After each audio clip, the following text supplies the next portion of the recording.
Hey everybody, this is Marian and welcome to my YouTube channel.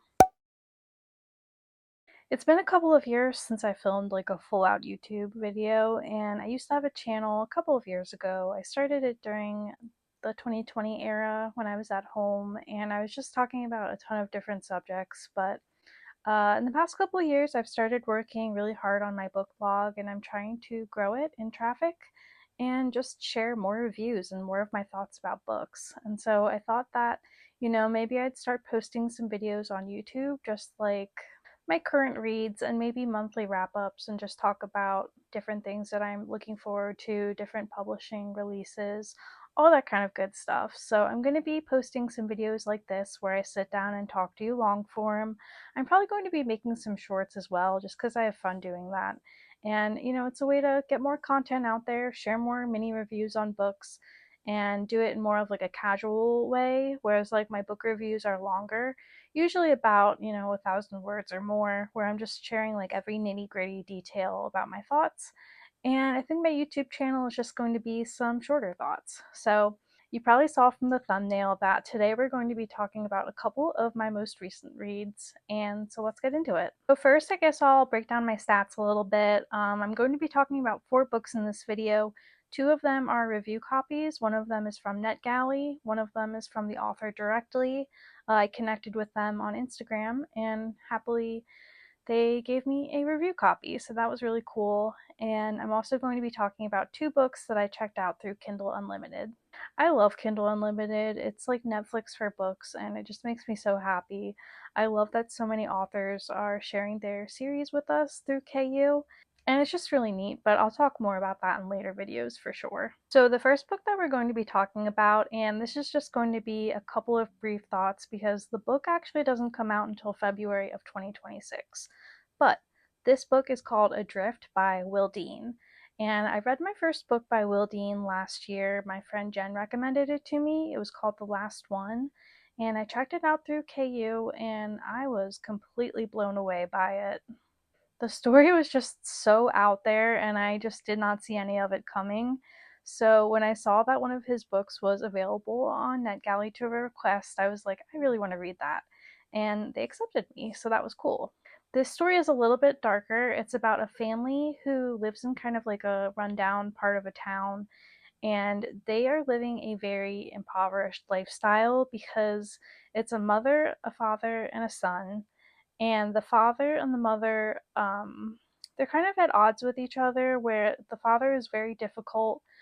The mother is kind of under duress, where like she has to do whatever she can to keep him happy so that the family dynamic can be okay for everybody. It's a little bit of an abusive situation, although he doesn't physically abuse her, but things are very tense and toxic.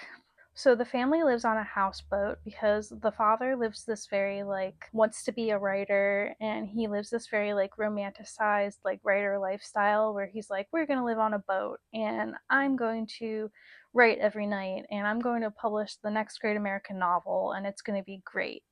Meanwhile, his wife, he is very controlling of. Her name's Peggy, and he's very controlling. He doesn't let her work. He gets mad when she talks to other people, even platonically. And then there's their son, who is in high school, but he deals with bullying, and really things just aren't great for any of them. I did enjoy this story, but I think I didn't like it as much because it's a different kind of story in that the plot is very meandering. Like, I couldn't tell when I was reading. I was like, is this a mystery? Is this a thriller? Am I waiting for the big climax to happen so that, like in thrillers where like people try to like solve a murder or like solve a thriller, I kept waiting for that big event to happen so that the characters could try to turn things around, and it was just kind of a very slowly moving story.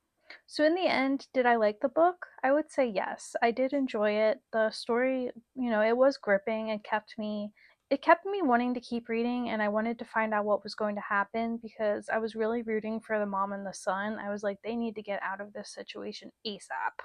But the way that the story got there in the end was not what I expected, and it was a little bit slower paced than I expected. So in the end, I think maybe I had built up in my mind what I wanted it to be, and I was a little bit let down that it wasn't what I wanted it to be. But with that being said, it was still a very interesting story. I liked all of the characters, except for the dad. He was pretty shitty.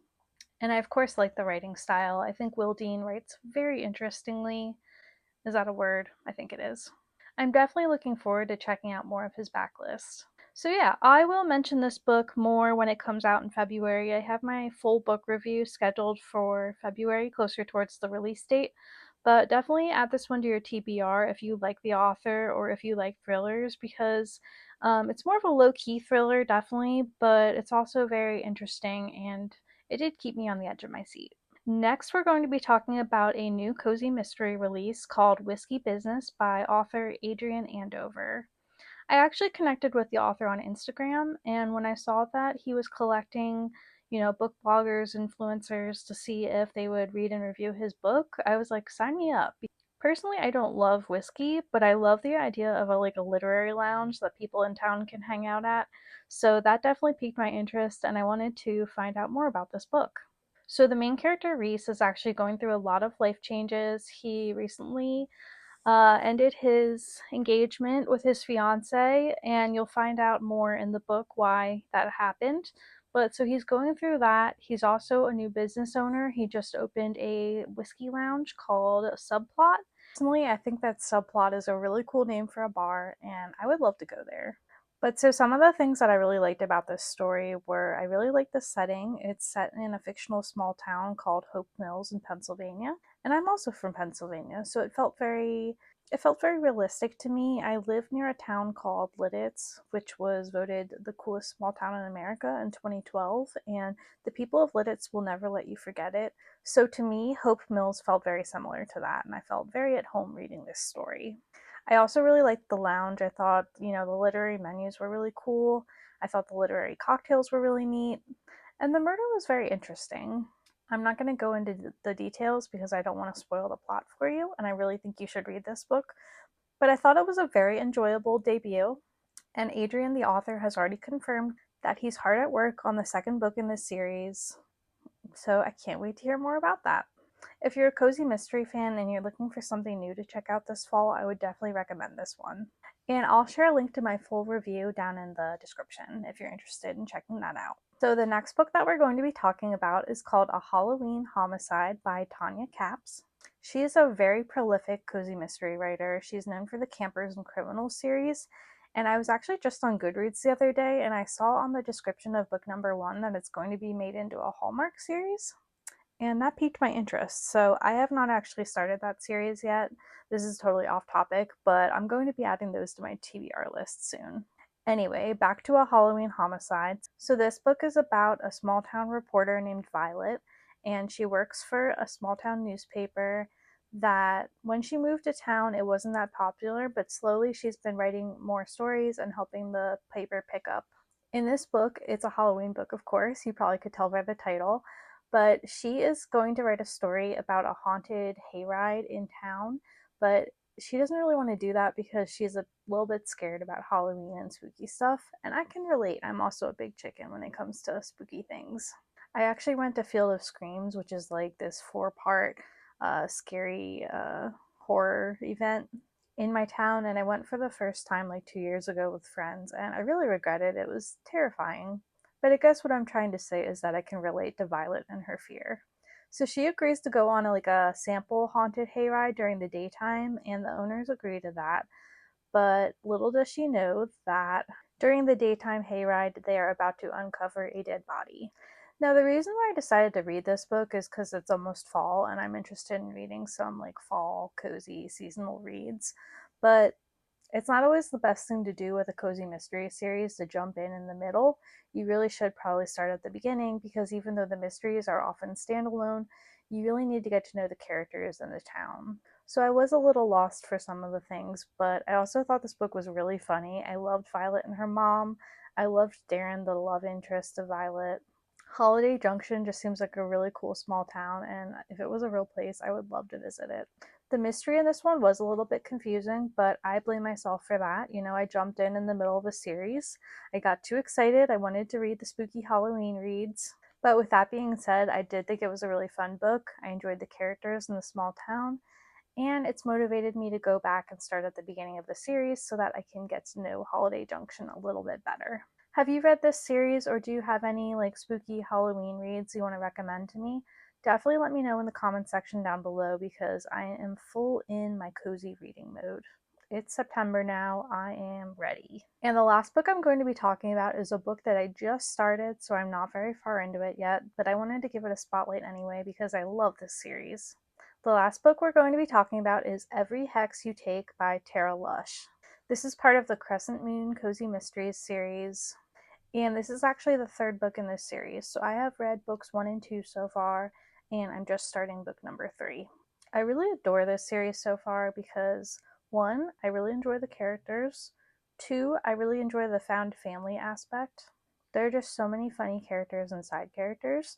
I think my favorites are Sage and Jimbo. If you know, you know, and if you don't know, I definitely recommend checking out book number 1 in the series. And I also really like the paranormal aspect of this series. It has witchy vibes, which makes it very fun for fall reading, but I also enjoy reading it really any time of the year. There's a new book coming out this fall, and so I really want to catch up on the series, hopefully before then. That might be a lofty goal, but we'll see what happens. I'm a big mood reader, and so whenever I make a TBR list for myself, I always wind up cheating and adding in books, removing books, basically doing whatever I want. And maybe that's what reading should really be all about anyway. Just doing what you want, having fun, enjoying your books. But alright then, I think that is it for this video. I hope you enjoyed this video about my recent reads and one of my current reads. I'm filming this on Sunday, but I'm hoping to have it edited today so that I can put it up on Monday. I think that I would like to start posting one video a week, one long form video a week anyway, here on my channel, just as a way to talk about what I'm currently reading. And currently, I think I'm going to be scheduling these videos for Monday at 9 a.m. So this week will be my first video on schedule, and then hopefully I can, make some new content and schedule it over the next couple weeks, and we'll see how the schedule goes. If you're new here, thanks for checking out my channel. I really appreciate it, and I will see you in my next video. Bye!